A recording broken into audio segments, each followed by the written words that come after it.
What's going on, guys? This is your boy Andy Matrix, and I'm gonna talk about today. I'm gonna talk about a franchise that I don't usually talk about this or at all, actually.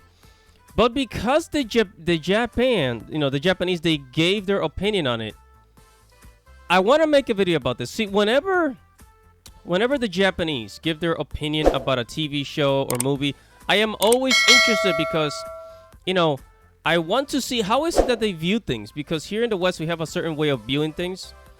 But after reading the comments of some Japanese viewers, I can honestly see that they are pretty much on the side of what, well, actually, or should I say, they are against a lot of they are against of what Hollywood is doing with a lot of the intellectual properties out there. A lot of Japanese people, they don't like political correctness, right? They don't like censorship, much like us, much like, my audience here on YouTube. They don't like political correctness, you know, in a lot of the WOKE, you guys know what I'm talking about. And I'm here at Sankaku Complex, and we're going to go ahead and get down. This is about Resident Evil, Netflix Resident Evil live action, because, of course, Netflix is just absolutely amazing at making live action shows based on video games and anime, right? I'm being sarcastic. But anyways, it says Japanese fans criticize Netflix Resident Evil's more like political correct hazard. Wow. Alright, it says Netflix just kicked off its new Resident Evil series and is initially expected.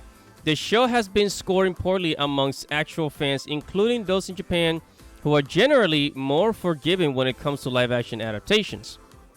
Right? And it's true, the Japanese tend to be more forgiving when it comes to live action stuff. Right? So here the meta score for the critics, 53%. For the audience score, 1.8. I think I think that's out of 5 or out of 10. I'm not quite sure. But even if you go to IMDb, like out of 10, the Resident Evil Netflix series got a 3.6 out of 10 on IMDb. It's really that bad. It's really that bad. If you go to Rotten Tomatoes, the audience score is 22%, much lower than Cowboy Bebop, the live action, right? And the tomato reader of the critics is 53%, right? It said the Netflix CG anime Resident Evil Infinite Darkness also had low scores, but were still higher with 50% rating from critics, 39% audience scores. Some suggest that the low scores could be due to the changes made by Albert Wesker's character, but Japanese fans had plenty of other criticism about the show. Right? And here it is. Here are the comments. Here are the comments from the Japanese fans, right? It says, I'm watching Netflix Biohazard right now, but it is politically correct hazard. As expected, it's such a waste to go with Westerns again when you're going with a new approach of the story. Another one says, the last CG anime Resident Evil on Netflix was also pretty iffy. It says, all I have to say is Netflix Resident Evil is honestly not fun at all. I just turned off my brain to watch it and still had enough. Oh, man. Right, and then it says, I started watching the Netflix Resident Evil show, and I've never felt this isn't it feeling so hard because of the influence of political correctness. I had to stop watching, and I even liked the Wesker too. So the Netflix Resident Evil drama is such a waste of time. I dumped it already. Another one says, I was checking out the Netflix Resident Evil drama, but I couldn't get over how egotistical the female protagonist is. Gee, I wonder why. I wonder why the female protagonist was so egotistical. Well, they're trying to throw in some euphemism, the F word. The F word with the ism, right? Another one says, I watched the Netflix Resident Evil, but it was just stressful. The producer just don't get it, do they? All we need is Resident Evil is explore, run away, and escape. Okay, we don't need any of this human drama bullshit. They could have just made a live action Revelations, and it would have definitely been more fun. Here it says, I heard the Netflix Resident Evil show is terrible. Too bad we can't make Japanese movies with with American money. Yeah, so one of the reasons why Americans basically they own a lot of they're so successful in the movies is because we put a huge budget in movies, you know. In Japan, you know, they don't have the luxury of putting, you know, $100 million into a movie like Americans can. This is we can hold back on the American level political correctness. Yeah.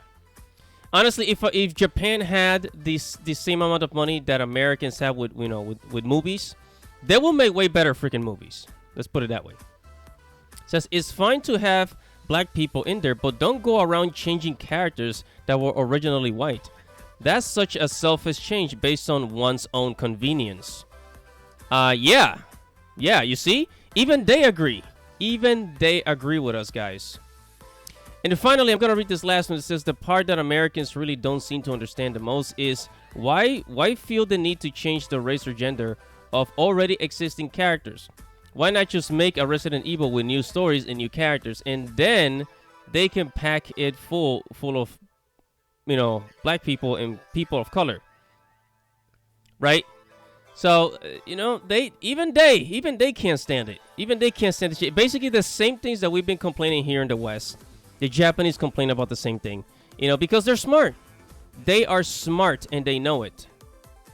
Okay, and if they were to make a live action of Resident Evil with American budget, it will probably be way better, much better, so much better.